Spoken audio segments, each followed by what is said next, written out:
Welcome to the Extra Point Podcast. I'm Scott. He is former New York Giant, NFL Players Association president of the Dallas-Fort Worth chapter, TV show host, podcast host, both on this network, public speaker, Memphis living legend, and the reason we call your TV show and this podcast the Extra Point, because you were one of the best, if not the best of all time, and I say that seriously, holder of the extra points. And when you were a holder, Bill Belichick That's right. He was the was coach. your coach, your Right. special teams coach. But one of the most important things, though, Scott, is that I'm a friend of yours. Well, that's the best thing. That's the best You know, thing. that's the best thing. Now, there's a reason that I said all of this that I'm going to tell you about in a second. Okay. First of all, do your daughters know that you were in the NFL? I know they know you were in, but do they really know about you being in the NFL? Do they know the experiences? Not in the terms of them living it, because I had my daughters after I finished Right. playing. So as they got older, the interest of what you did in the past wasn't as quite as interesting to them, I'll bet. And it wasn't, and especially for my oldest daughter, because I have to just say this. My oldest daughter was recently named the Woman of the Year in the aviation industry. Wow. For helping to repair the Japanese airport. Wow. So I was very, very proud of that accomplishment. Right. But I'm more proud of their accomplishments because Right. I'm living through theirs and theirs. Well, you know, here's why I even bring this up. You know, it's something that I wanted to talk to you about before we get into what we're supposed to be talking about. Okay, all right. Tom Jones, the singer. Uh-huh. He's a coach on The Voice. I've never seen the program, but I was watching him on a YouTube clip. And I guess it was The Voice Great Britain, maybe. Okay. And Tom would get up and sing a song occasionally, and the crowd would love it. And Jennifer Hudson, one of the other coaches, would sit and look at him in awe and have her camera out on her cell phone taking his picture. And I thought it was amazing. And he's a 79-year-old gentleman. He's very stately, Sir Tom Jones. Kind of tall, too, You know, isn't he? I think he's about 6'4", 6'5". Right. And he looks great, and his voice is magnificent. So then before I tell you what I did, Okay. on that particular episode I saw was a fellow by the name of Dugan, Peter Dugan. Okay. And Tom picked him. Tom turned his chair around. He wanted to be his coach. And he asked him, do you have any relation to Lonnie Donegan? And he said, yes, that was my dad. Well, Lonnie Donegan wrote a song that Tom Jones played, Falling in Love or something, that he played in the 60s. And he did shows with him. So it was kind of a neat little moment, and they sang the song together, the two of them. Well, so then I Googled Tom Jones, like, in the 60s. And I had forgotten, you know, he was Great Britain's Elvis. Oh, yeah. He's up there going through all these gyrations, tall, skinny, good-looking guy, you know, his shirt unbuttoned down to his belly, you know. And now you see him as this stately old guy. And my wife, Rhonda, said, you know, she goes, well, you know, now, you know, your grandkids don't realize that you were ever young. Yeah. And see, I was looking at, just did this with Tom Jones. You see this young, good-looking guy running all over the place, and now he's this elegant elder statesman. So then I was thinking, you know, I asked you about your daughters, knowing if you played football, and it really wasn't important to them. And I realized, now I have from a previous marriage, I have an older daughter, you know, and a grandbaby. Now, she remembers a little bit about my past, because she was a baby. But my kids now that, you know, Jordan is getting ready to go to law school, we've had him on the podcast, and my two other daughters are both in college, they have no idea, they know it, but they know nothing about it, that I was a radio DJ, a rock and roll DJ. I used to play Tom Jones. That's right. I anchored television for many years, and they know nothing about the advertising agency, SF Media, what they do. All they like to do is name drop some of our clients, you know, the record label clients. You know, and I found that very interesting, how irrelevant maybe we become, or how the past, why it's important to keep the past alive. Well, and that's why And that's what we do. And that's why you came up with gbctv.net. I know, and Right. and it's just, And gbctv.net is Generations Broadcast Center. And if you remember when we first met, that to me was the power of what you were doing. You were capturing the history of families. Right. And just like you say to me all the time, every family has a history. They have a story. Right. And for GBC to be able to capture those stories, I think is powerful. Now, it is so powerful that, you know, I've told you about how many people are coming to my house for Christmas. Right. And because of what GBC has done in preserving family histories, that is actually what I'm going to try to do during Right. this course of And boy, everyone you coming better in. have that cell phone going so we could show some of those clips. Well, what we have, I have this new little video, and we're going to show the clips on the walls Right. continually with all of the family there, because the young people need to know how they got to where they are. Well, that's the thing, and I realize, we gotta save it, because it's Yeah. not really important to the kids, And it's like I ask my kids, who Tom Jones is. Yeah. No. You know what I mean? Yeah.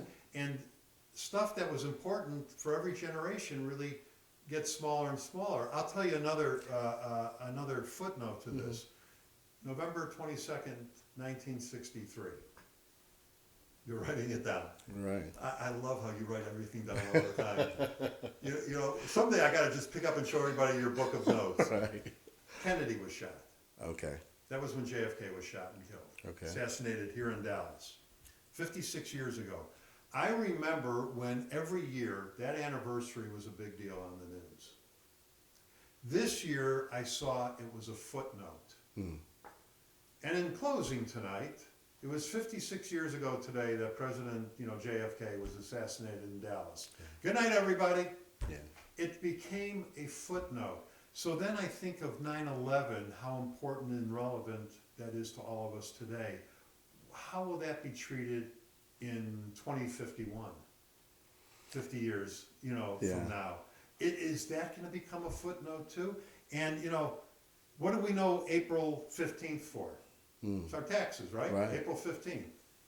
That was also when Lincoln was assassinated, April 15th. But, 1865, Martin Luther King, April 4th, 1968, Bobby Kennedy, June 8th, 1968. Those were big deals to us, Right. and they're becoming footnotes now. Right. And there's something wrong there. But how do you fix it? How do you change it? Well, we've talked about also the fact that the information flow during this time of our lives is much different. I mean, we're in our 60s, and now Speak for yourself. and now that's true. But now young people have more information in their phones and in their pocketbooks than we had in our whole households growing up. Right. Well, remember we used to have to go to a library to Correct. do research. Correct. Now we Google it. So the constant flow of information on the phones is impacting children, impacting adults, and impacting history. Because now history is relatable to whoever's looking at his phone, and they go back as far as they want to go back. And why go back a long ways when there's just so much information? Well, it goes back, we talked about when I had that speaking engagement, and I told the story about the high school kids asking questions about World War II, and one of the Right. questions was, what was World War II? Right. And I felt like, well, to them, high school kids today, World War II is like the Civil War was to us, ancient history. Right. There's just a few people still alive. So, it's what we do with GBC TV, to save those stories. But every day these things come up, and I see these things. All right, now I got to ask you a question on something totally, we were having before the program. I want everybody, when we finish this podcast, make sure you watch the very next podcast. Okay. Because we're going to tape them at the same time. We're going to bring out a couple of Vietnam vets, and we're going to have Tony Berry returning, who is, just a great guest, and told some great stories about Vietnam, and is very, very knowledgeable, to the military and what's going on in the world today. And really now really looks out for some of his brotherhood. A lot of the things that we want to discuss with him coming up are related. But again, with Tony, and we're going to have Leon Watkins on, also a Vietnam guest, and so don't skip ahead. You have to watch this whole podcast first. But again, it's going to be them trying to make us aware of the past, and understanding of the past. Because the past is really what gets us to today. Correct. And an understanding of some specific units and specific groups of guys Right. that had an impact from the past. Well, And it's he's done a lot of important. good. He's done a lot of good work Right. in working for his friends and his partners and his comrades. So he's done a good job. We've got to keep those stories alive. Correct. because generation to generation, they just get watered down. So, so we're gonna keep them alive. Correct. Okay, one thing, the only thing that I wanna talk about politics today, just to get your opinion. 'Cause, No sports, huh? Yeah, we're gonna have to get to that. Oh, okay, all right. What were your thoughts that our former governor of the state, Rick Perry, said it was a divine intervention that Trump was supposed to be our ruler? What do you think of a comment like that? Well, that's a very interesting comment. It's one that I didn't hear, right? Oh, okay. So I a lot of times when I comment on people, I not only comment on what comes out of their mouths, I comment on how they look and the way it comes out of their mouths. Right. And so I didn't get a chance to view that. I'm possibly not on the same page with him in terms of divine intervention, but he holds a political office. He has the right to communicate his perspectives, and everyone doesn't always agree, and there are a group of people that will agree. Yeah. No, I just found it interesting. Yeah. That he went to that. Well, and Rick Perry, he's a guy that's one of the three amigos, so Yeah. I kind of like the amigos. Yeah. All right. The NFL. Okay. It's a very important season. I know to you especially. It's the 100th year of the NFL. I think when you started playing, was it 74, 75? 74. Okay, so it was like the 50th year maybe. Yeah, of somewhere the around season. in So there. it was still fairly new, that sport, when you started playing in it. Well, especially new to big salaries. Uh, Right? Yeah. And not only new, it was alien to big Yeah, I salaries. was gonna say, you always complained that the big bucks came after you. That's moved right. on. So it was yeah. But how do you feel about it being a 100-year anniversary now? Well, to be quite frank, it's kind of similar to how Tony Berry feels about his military partners. I played with guys before '93, and I think that I just think that you cannot achieve a 100-year season without players. Right. And so the players are the groups that got us to this 100-year season. And so therefore I commemorate my colleagues, my guys that I didn't play with, guys before me, and I appreciate what the guys before me did to even lay the foundation for me. Right. Now I know that the salaries jumped in '93, but also the active players. There's a number of active players that stayed at the last convention that we had. I think I shared that with you. Right. And they voiced their support for the things that pre-1993 players did to get them to where they are. Right. So we're coming together more as a unit, and I think that that's positive for everybody that's ever played from the past and it going into. So, we were talking about young people not knowing things from like our past that, we think are important and everything. Do the players today appreciate the players of the decades gone by? I think there's an appreciation.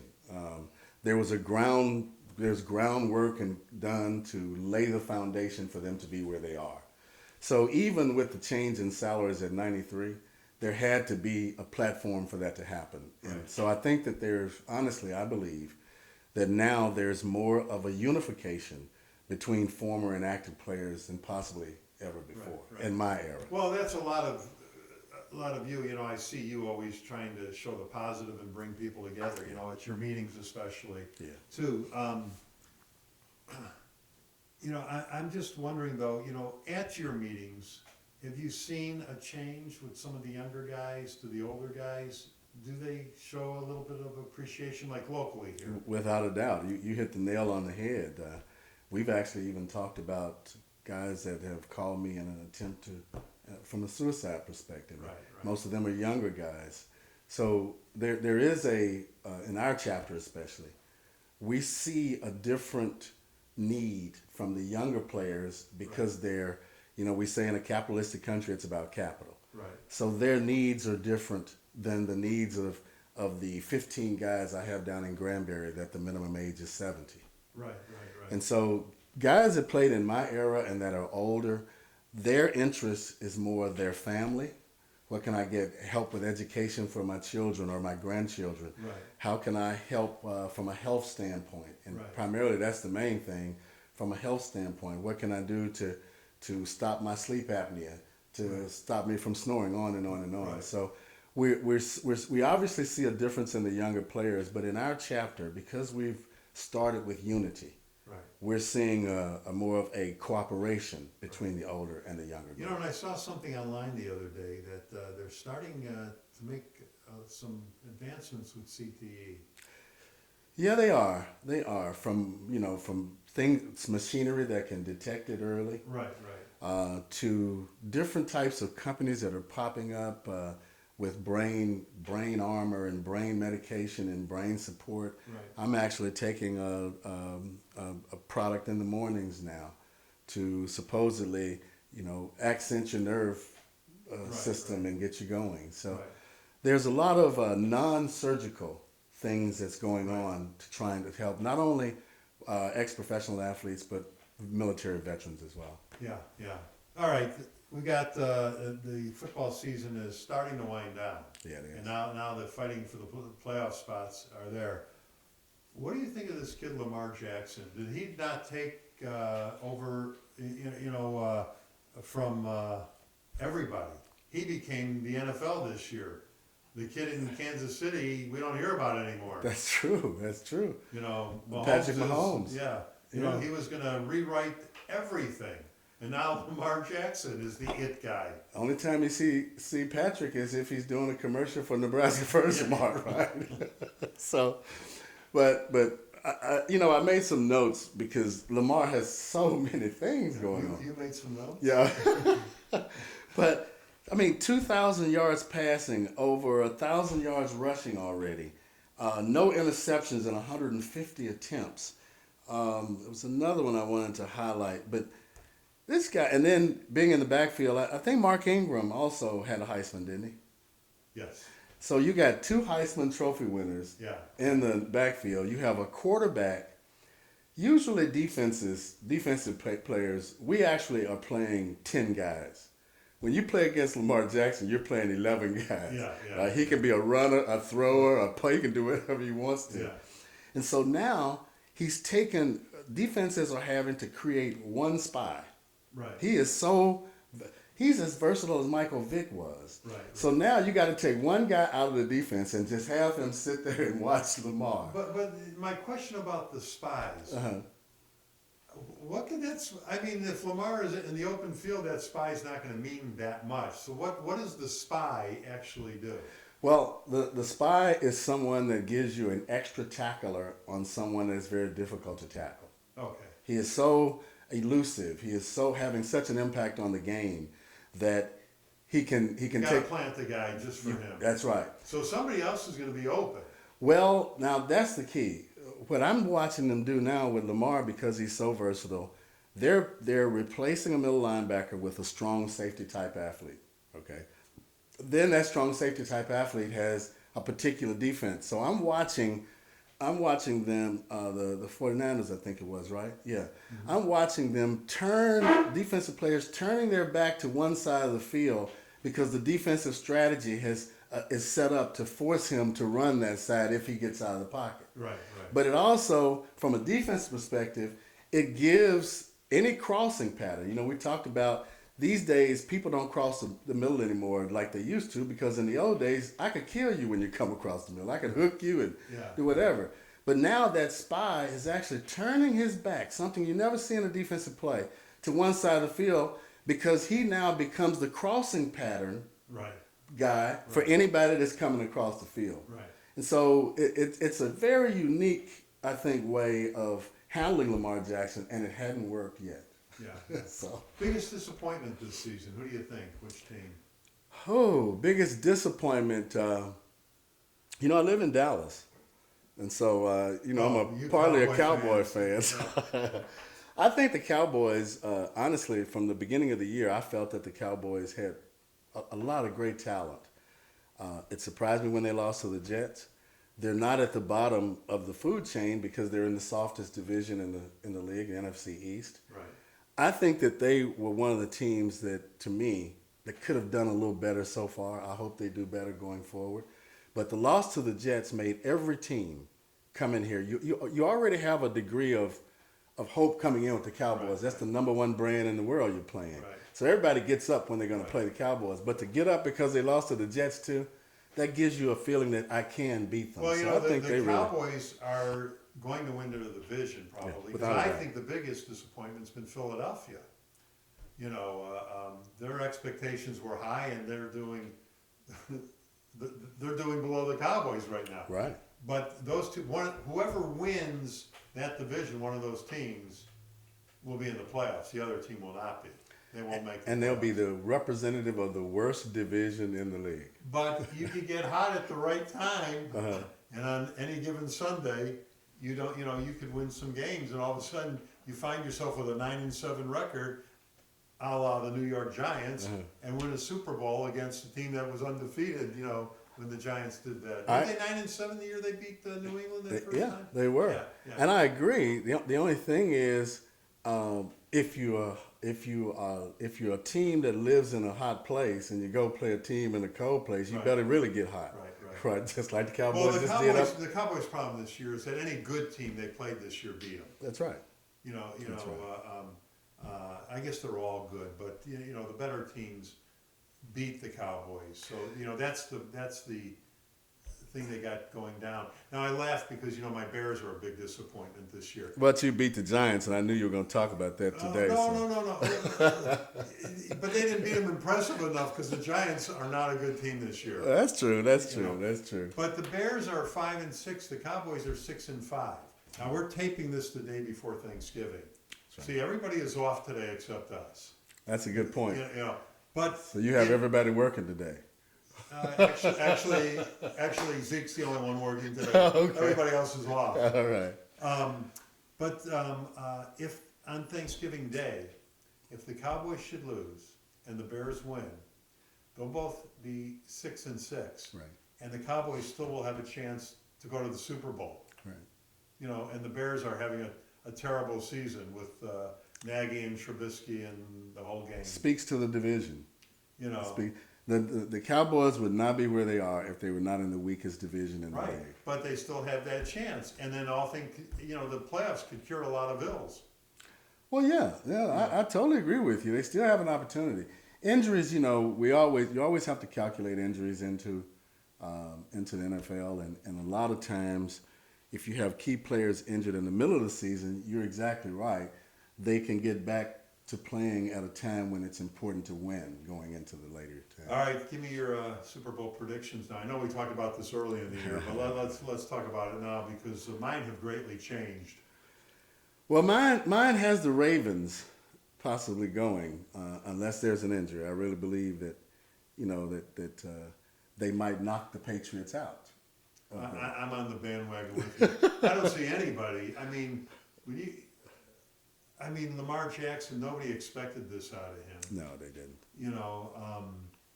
And right now, I don't see anybody stopping him. But as an NFC former player, and all we can do is identify what the AFC piece would be. Right. I think the NFC piece is up in the air. Yeah. You know what I mean? I think it's how we end the season, what type of momentum people get on. These last few weeks. All right, we're going to end it because Tony's looking at his watch. And so we need to get these guys out. And, well, that's important, Scott, that you said that because he cut that out. No. Right. He is a sergeant. That's right. He's a master sergeant there. So he does get your attention very well. He's got a big booming voice. That's right. He claims to be older than me, but I don't believe that. But I'm scared to death of it. So we're going to end our podcast. We're going to bring in these guys, and then we got to be sure to talk about score. Okay. We'll do it in the next podcast. All righty. So we will see you next time, and keep watching and watch the very next podcast that's coming on after this one, guys. Thanks for listening. We'll see you next time. Thank you, Scott.